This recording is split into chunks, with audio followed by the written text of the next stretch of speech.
دھوپوں میں تپتی زمینوں پہ سجدے، سفر میں وہ گھوڑوں کی زینوں پہ سجدے، چٹانوں کی اونچی جبینوں پہ سجدے، وہ صحرا بتائیں یہ اللہ کہہ رہا ہے، ہم اللہ کا نام ہی نہیں لیتے۔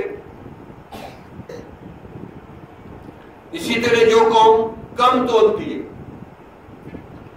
دھوکہ فراڈ کرتی ہے، حضرت شعیب علیہ السلام نے پوری قوم تباہ کر دیا تھا، تو جو یہ کرے گا تو اللہ اس کو بے سکون کر دے، ٹینشن ڈپریشن میں مبتلا کر دے گا۔ تو یہ یونیورسل چیلنج آیات ہے اللہ کی، کوئی چھوٹی چیز ہے، لیکن میں نے یہ دیکھا درس قرآن والے بھی اتنا بزدلی سے درس دے رہے، بھائی تم چیلنج انداز سے بات کرو نا کہ یہ رب نے کہا ہے، دو اس کا جواب، چیلنج انداز سے بات کرو۔ اللہ نے چیلنج کیا ہے، قُلْ إِنْ اجْتَمَعَتِ الْإِنسُ وَالْجِنُّ عَلَىٰ أَن يَأْتُوا بِمِثْلِ هَٰذَا الْقُرْآنِ فَلْيَأْتُوا بِمِثْلِهِ وَلَوْ كَانَ بَعْضُهُمْ لِبَعْضٍ ظَهِيرًا۔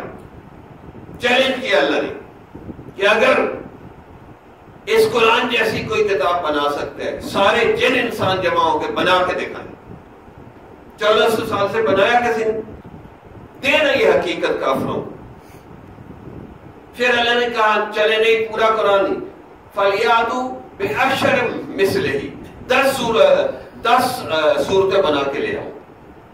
پھر اور کم کر دیا،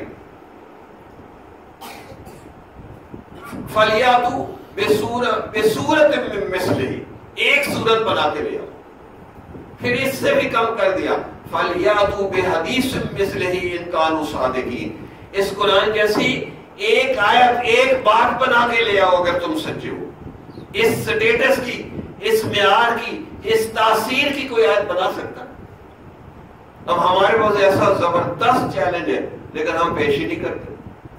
دھوپوں میں تپتی زمینوں پہ سجدے، سفر میں وہ گھوڑوں کی زینوں پہ سجدے، چٹانوں کی اونچی جبینوں پہ سجدے، وہ صحرا بیاباں کے سینوں پہ سجدے۔